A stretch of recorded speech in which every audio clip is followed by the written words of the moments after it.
Hello friends, welcome back to asset builder YouTube channel. और financial freedom के ऊपर एक दूसरा वीडियो है। और आज के इस वीडियो में हम देखेंगे कि how to achieve financial freedom, मतलब क्या क्या तरीके से आप फाइनेंशियल फ्रीडम को अचीव कर सकते हैं। लेकिन आगे बढ़ने से पहले हम एक बार हमारा जो एक्सेल में कैलकुलेशन किया था वो देख लेते हैं।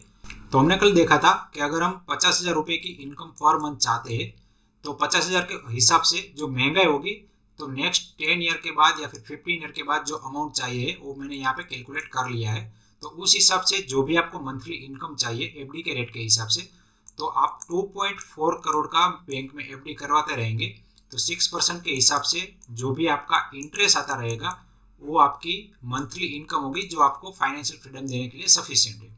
तो आइए हम देखते हैं कि आप कैसे ये अमाउंट हासिल कर सकते हैं 2.4 करोड़। अब यहाँ पे हमारे पास एक कैलकुलेटर है, एसआईपी कैलकुलेटर। तो यहाँ पे मैंने आसानी के लिए ये जो कैलकुलेटर है उसमें हर एक तरह का अमाउंट एंटर कर दिया है। तो यहाँ पे आपको एसआईपी अमाउंट एंटर करना है और यहाँ पे कितने नंबर ऑफ ईयर तक आप इन्वेस्ट करेंगे वो कैलकुलेशन है। और यहाँ पे रेट ऑफ इंटरेस्ट मैंने दिखाया है। तो यहाँ पे हमारा जो फिगर है वो 2.4 करोड़ का है। तो एक बार हम देख लेते हैं कि यहाँ पे जो आपका फिगर है वो कहाँ पे निकल के आता है। तो यहाँ पे अगर आप 10 साल तक इन्वेस्ट करते हैं तो 18% के हिसाब से भी आप 1.5 करोड़ 30% रिटर्न कमाते हैं तब आपको मिलेगा। लेकिन 2 करोड़ आपके 12% रिटर्न से ही बन जाएंगे। और इंडेक्स फंड में जनरली 15% के आसपास का रिटर्न बनता है। तो यहाँ पे 3 करोड़ आपको अचीव करने में 20 ईयर लग सकते हैं। लेकिन कल हमने देखा था कि जो ऑप्टिमम टाइम पीरियड है फाइनेंशियल फ्रीडम हासिल करने के लिए वो 15 साल का है। तो हमें टारगेट रखना चाहिए कि हमें 15 साल में ही फाइनेंशियल फ्रीडम हासिल हो जाए। तो यहाँ पे एक बार मैं 15 कर देता हूँ। तो हमारा जो कैलकुलेशन है वो 15 के हिसाब से हो गया। तो उस हिसाब से हम हमारा एसआईपी अमाउंट यहाँ पे एंटर करते हैं। अब हमने एज्यूम किया था कि हमें आज की डेट में 50,000 रुपये की इनकम चाहिए। तो आज की डेट में हम 50,000 की इनकम कर रहे हैं अगर, तो हमारा टारगेट ये रहना चाहिए कि हम उसमें से मिनिमम 30-40% तो इन्वेस्ट करें ही करें। ठीक है, तो यहाँ पे मैंने 40% के हिसाब से 20,000 लिया है।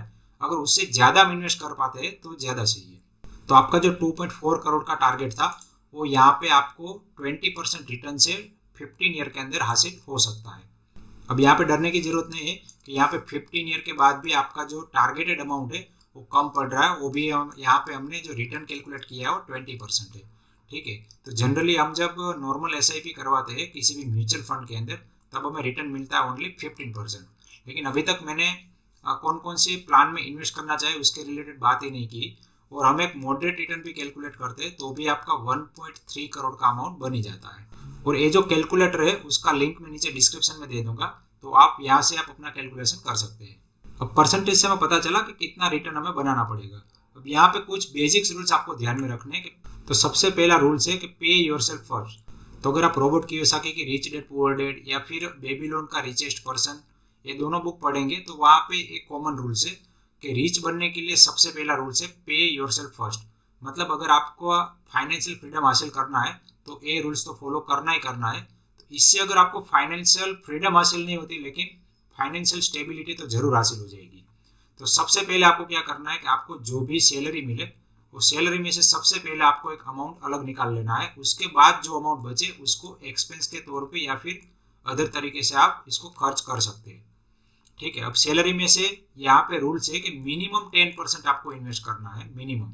अब यहाँ पे कोई हार्ड एंड फास्ट रूल नहीं है, लेकिन मैं तो बोलता हूँ कि अगर आपका गोल फाइनेंशियल फ्रीडम है तो आपको यहाँ पे 30 से लेके 40% तक इन्वेस्ट करना चाहिए। अब ये चीज़ को आसान करने के लिए मैं एक एग्जांपल ले लेता हूँ कि मान लीजिए कि आपकी सैलरी 1 लाख है और आप एक टीयर 1 सिटी में रह रहे हैं। तो आपका जो रेंटल होगा वो लगभग 25,000 के आसपास होगा और आपका जो खर्चे होंगे वो लगभग 25,000 होंगे। ठीक है, तो ये 25 और 50 के हो गया। 50 के में आप +5 के अपने इमरजेंसी के लिए कुछ जोड़ ले तो भी आपका 55 के का एक्सपेंसेस हो गया। ठीक है, तो भी आपके पास 45% मतलब कि 45,000 रुपीज़ बच जाते हैं इन्वेस्ट करने के लिए। अब आपको क्या करना है कि जो 45,000 रुपीज़ का अमाउंट है वो सबसे पहले आपको अलग से अलग बैंक अकाउंट में निकाल लेना है या फिर किसी एसआईपी में आपको डायरेक्टली इन्वेस्ट कर देना है। दूसरा है इन्वेस्ट इन इक्विटी। अब आपने जो भी यहाँ पे पैसे सेव किए हैं वो पैसे को आपको इन्वेस्ट करना है इक्विटी में, क्योंकि आपको जो एक्सपेक्टेड रिटर्न है वो मिनिमम 15% से लेकर 20% तो कमाना ही पड़ेगा, तभी आप अपनी फाइनेंशियल फ्रीडम को हासिल कर सकते हैं। अब काफ़ी सारे लोग गलती ये करते हैं कि अपने रिटायरमेंट के लिए बहुत ही ज़्यादा सेफ ऑप्शन चूज करते हैं कि जैसे एनपीएस हो गया या फिर पीपीएफ हो गया या फिर अदर स्मॉल सेविंग स्कीम है उसमें इन्वेस्ट कर देते हैं। अब यहाँ पे इन्वेस्ट करना चाहिए, लेकिन आपके टोटल पोर्टफोलियो का कुछ पोर्शन आपको इन्वेस्ट करना चाहिए, लेकिन मेजोरिटी जो पोर्शन है वो आपको इक्विटी में ही इन्वेस्ट करना चाहिए अगर आपकी एज 40 ईयर से नीचे है तो। अब जो लोग फाइनेंशियल फ्रीडम के लिए वीडियो देख रहे हैं उसको ऑब्वियसली 40 ईयर से पहले ही सोचना पड़ेगा, तभी वो लोग अपनी एक ठीक ठाक एज में फाइनेंशियल फ्रीडम हासिल कर सकते हैं। अगर आप लेट चालू करते हैं तो वो आपको फाइनेंशियल फ्रीडम जर्नी नहीं बोलेंगे, उसको हम बोलेंगे रिटायरमेंट प्लानिंग।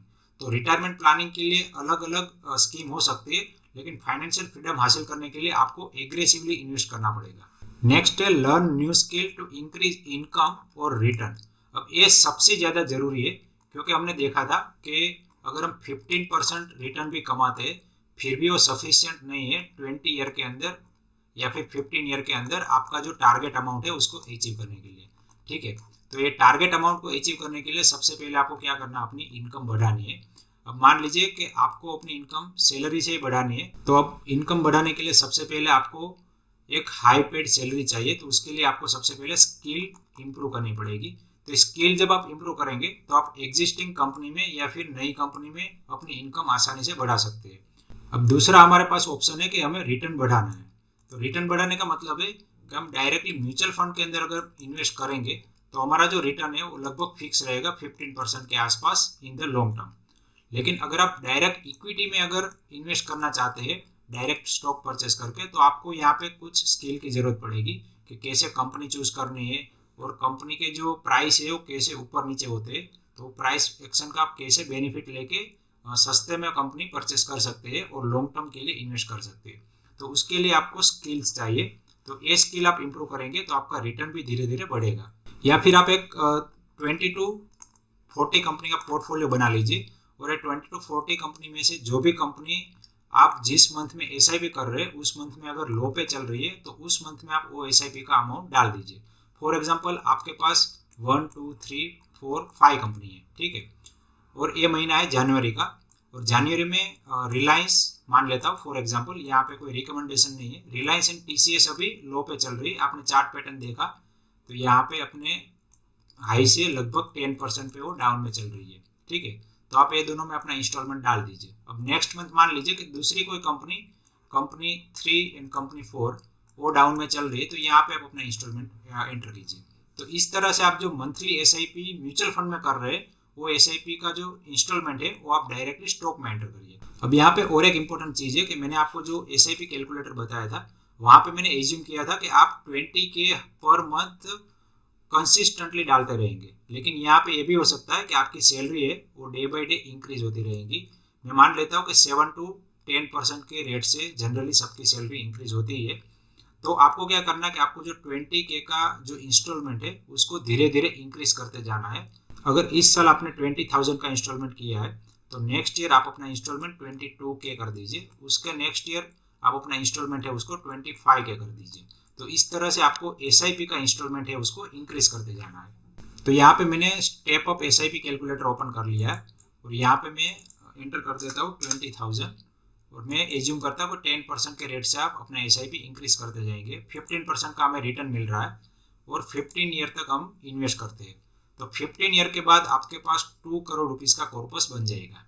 ठीक है, अब यहाँ पे और एक चीज है कि आप अपना एसआईपी का जो इंस्टॉलमेंट इंक्रीज कर रहे हो सिर्फ और सिर्फ अपनी सैलरी से कर रहे हो, लेकिन अगर आप फाइनेंशियल फ्रीडम हासिल करने के लिए सीरियस है तो आपको ये जो इंस्टॉलमेंट है वो आप कैसे बढ़ा सकते हैं उसके ऊपर आपको ध्यान देना चाहिए, और इसके लिए आपको साइड इनकम भी क्रिएट करनी होगी। और यहाँ पे साइड इनकम क्रिएट करना कोई इतनी ज़्यादा मुश्किल बात नहीं है, आपको जस्ट कुछ स्किल सीखनी है और वो स्किल से आप आसानी से monthly 5 to 10,000 rupees other than your job कमा सकते हैं। तो ये जो अदर इनकम आपको हो रही है वो अदर इनकम का इंस्टॉलमेंट भी आपको यहाँ पे एंटर कर देना है। ठीक है, तो यहाँ पे मैं एज्यूम करता हूँ कि आपने कोई अदर इनकम भी क्रिएट कर ली और आपने जो इंस्टॉलमेंट है वो 25,000 के हिसाब से कर दिया है, तो आप आसानी से 15 साल के अंदर 2.5 करोड़ का कॉर्पस बना सकते हैं। अब यहाँ पे और एक सवाल आता है, जब भी मैंने भी चालू किया था तो मुझे भी एक क्वेश्चन आता था कि 15% का रिटर्न यहाँ पे तो दिखा रहे लेकिन एक्चुअल में मिलता नहीं है, क्योंकि जब आप SIP करते हैं तो लगभग 2 to 3 ईयर में आप देखेंगे तो आपका जो रिटर्न है वो बहुत ही कम रहता है, लगभग 8 to 7% के आसपास आपको दिखता है। लेकिन जैसे जैसे आप थोड़ा थोड़ा टाइम जाने देंगे तो आपको ये रिटर्न एक्चुअल में रियलाइज होगा कि एक्चुअल में रिटर्न बहुत ही ज़्यादा बन रहा है। तो एक बार मैं आपको निफ्टी का चार्ट दिखा देता हूँ। तो यहाँ पे निफ्टी के चार्ट में आप देख लीजिए कि 2000 के अंदर आपने अगर इन्वेस्ट किया होता SIP के थ्रू, तो अगर आप लगातार 2-3 ईयर तक इन्वेस्ट करते हैं तब भी आपका जो रिटर्न है वो जीरो है। ठीक है, यहाँ पे आप देखिए कि 2003 के अंदर दिसंबर में भी जो सेम प्राइस 2000 में था वही प्राइस चल रहा है। ठीक है, तो यहाँ पे आपको कुछ रिटर्न दिखेगा नहीं। लेकिन जब मार्केट में आफ्टर 2-3-4 ईयर जब बुल रन आएगा तब आपने जो भी इन्वेस्टमेंट किया है वो सारा इन्वेस्टमेंट आपको एक्चुअल में रिटर्न देना चालू करेगा। तो आप यहाँ पे देख सकते हैं कि 2007 के अंदर आपका जो रिटर्न है वो बहुत ही ज़्यादा बन गया है। तो एक बार मैं देख लेता हूँ कि यहाँ से कितना रिटर्न बना आपका। आपने यहाँ पे इन्वेस्ट किया होगा तो यहाँ से लेके यहाँ तक आपका जो रिटर्न है वो 2.5 टाइम हो गया। ठीक है, तो अगर आपने 2000 में इन्वेस्ट किया होता तो आपका जो टोटल इन्वेस्टेड अमाउंट है वो 2008 के अंदर 2.5 टाइम हो गया था। ठीक है, तो इस तरह से अगर आप लॉन्ग टर्म में इन्वेस्ट करते हैं तो मैंने एवरेज निकाल के देखा तो आपको 15% के आसपास का रिटर्न बन ही जाता है।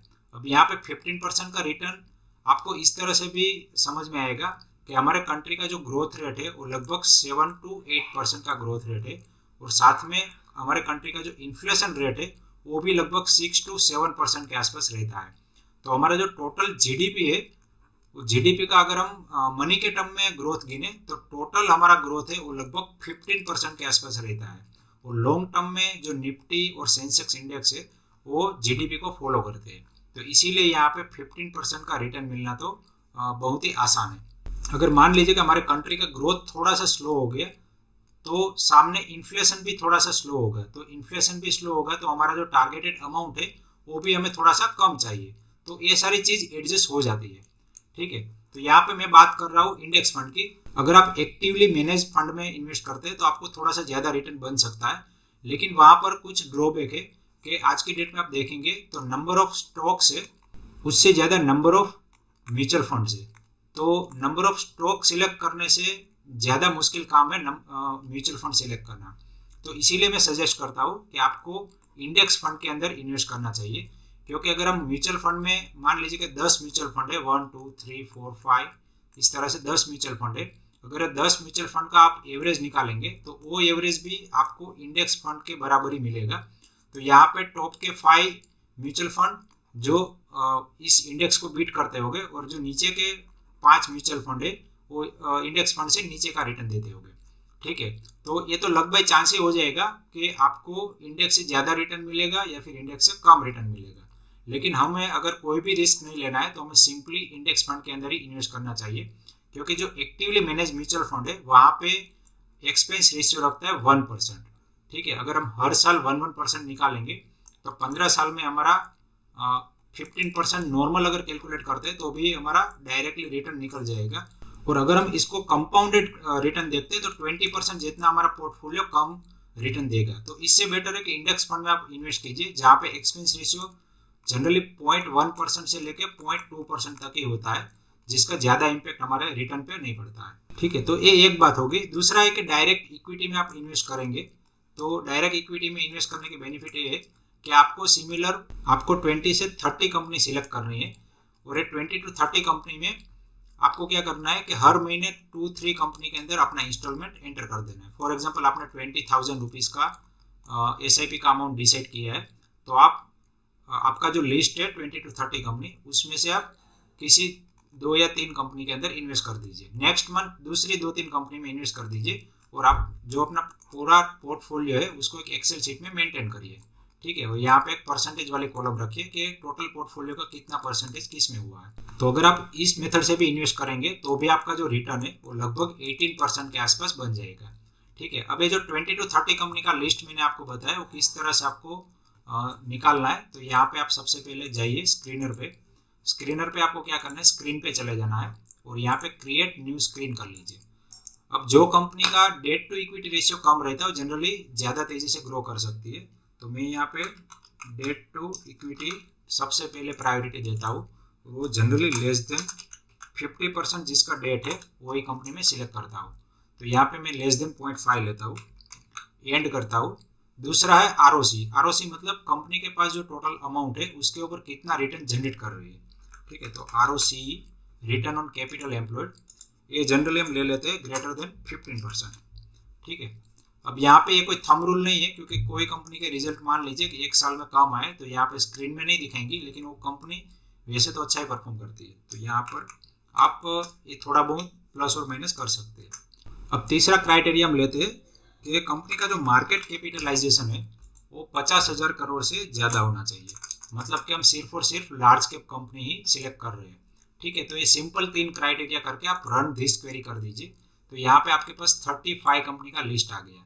तो सिंपली आपको क्या करना है, ये जो 35 कंपनी है उसमें जो कंपनी का चार्ट आपको लगे कि थोड़ा सा डाउन ट्रेंड में चल रहा है, अपने हाई से 10 से लेके 20% डाउन है, तो वहाँ पे आप अपना इंस्टॉलमेंट डाल दीजिए और एक एक्सेल शीट मेंटेन कीजिए जहाँ पे आपको परसेंटेज अलोकेशन देखना है कि एक कंपनी में कितना अलोकेशन है। तो मेरे हिसाब से सभी कंपनी में इक्वल अलोकेशन ही रखिए, ज़्यादा कॉम्प्लिकेटेड मत बनाइए। और इस तरह से अगर आप इन्वेस्टमेंट करते जाएंगे तो भी आप आराम से जो इंडेक्स है उसको बीट कर देंगे, ठीक है। लास्ट पॉइंट है लर्न सॉफ्ट स्किल। अब ये सॉफ्ट स्किल सीखना बहुत ही जरूरी है, क्योंकि ज़्यादातर लोग इक्विटी में इन्वेस्ट भी कर देते हैं और न्यू स्किल सीख के अपना एसआईपी चालू भी कर देते हैं, लेकिन वो लोग पैशनेट नहीं रह पाते और अपना जो अमाउंट है वो कुछ सालों के बाद निकाल लेते हैं और कहीं ऐसी जगह पे इन्वेस्ट कर देते हैं कि जहाँ पे उनको ज़्यादा लालच आ जाता है कि मुझे यहाँ पे ज़्यादा रिटर्न मिल जाएगा। लेकिन एक्चुअल में हम जब ज़्यादा रिटर्न की लालच में बहुत ही ज़्यादा रिस्क ले लेते हैं तब हमारा अमाउंट जो है वो पूरे का पूरा डाउन हो सकता है। तो इसीलिए आपको आपका जो डिसिप्लिन है वो डिसिप्लिन को मेंटेन रखना है और ये डिसिप्लिन को मेंटेन रखते हुए इक्विटी में आपको 15 साल तक इन्वेस्ट करते ही जाना है। अब काफ़ी सारे लोग क्या है कि यहाँ से ट्रेडिंग में घुस जाएंगे या फिर फ्यूचर एंड ऑप्शन में घुस जाएंगे, या फिर कुछ लोग मान लीजिए कि प्रॉपर्टी में लगता है कि प्रॉपर्टी में इसके दाम 1-2 साल में डबल ट्रिपल हो जाएंगे तो वहाँ पे घुस जाएंगे, ठीक है। तो मेरे हिसाब से जब आपने डिसाइड किया है फाइनेंशियल फ्रीडम अचीव करना, तो आपको एटलीस्ट 15 ईयर तक ये जो अमाउंट है उसको छूना नहीं है और सिंपली आपको इक्विटी के अंदर इन्वेस्टमेंट करते जाना है। तो सॉफ्ट स्किल सीखने के लिए सबसे बेटर रास्ता है बुक्स रीडिंग। तो जब आप बुक रीडिंग करेंगे तो मैं आपको 2-3 बुक सजेस्ट करता हूँ, जैसे रिचेस्ट मैन इन बेबीलोन, दूसरा है रिच डैड पुअर डैड, तीसरा है साइकोलॉजी ऑफ मनी। तो जब आप ऐसी बुक रीड करेंगे तो आपका जो माइंडसेट है ऑटोमेटिकली क्रिएट हो जाएगा फाइनेंशियल फ्रीडम को अचीव करने के लिए। आई होप कि फाइनेंशियल फ्रीडम कैसे अचीव करना है उसका स्टेप बाय स्टेप प्रोसीजर भी आपको समझ में आ गया होगा। लेकिन फिर भी काफ़ी सारे लोगों को डाउट रहता है कि किस तरह से हम 15% रिटर्न कमाएंगे, किस तरह से हम अपना एसआईपी अमाउंट बढ़ाएंगे और किस तरह से न्यू स्किल सीखेंगे। तो इसके रिलेटेड मैं मेरे चैनल पे वीडियो बनाते रहूँगा। तो अगर आपने मेरे चैनल को अभी तक सब्सक्राइब नहीं किया तो सबसे पहले सब्सक्राइब कर दीजिए और आई होप कि आप ज़रूर से ज़रूर फाइनेंशियल फ्रीडम को हासिल करने के लिए अपने जितने हो सकते उतने प्रयास करेंगे। और जब आप अपने माइंड को कमांड दे देंगे कि मुझे फाइनेंशियल फ्रीडम हासिल करना ही करना है, तब ऑटोमेटिकली ये सारी जो चीज़ है वो होना चालू हो जाएगी। तो यहाँ पे आपको जो भी डाउट है कि इतना अमाउंट में कैसे अचीव करूँगा, वो ऑटोमेटिकली थोड़े पेशेंस रखेंगे और थोड़ा सा अपने माइंड को ओपन करेंगे तो ऑटोमेटिकली आपको आइडिया आएंगे। तो उसी आइडिया से आप धीरे धीरे धीरे अपना जो कॉर्पस है वो बनाना चालू कर देंगे। तो बस आज के इस वीडियो में इतना ही था। मैं आशा करता हूँ कि आप जरूर से जरूर ये वीडियो को कंसीडर करेंगे और अपना फाइनेंशियल फ्रीडम का जर्नी चालू कर देंगे। एंड लास्ट में इस वीडियो को एंड तक देखने के लिए आप सभी का दिल से धन्यवाद।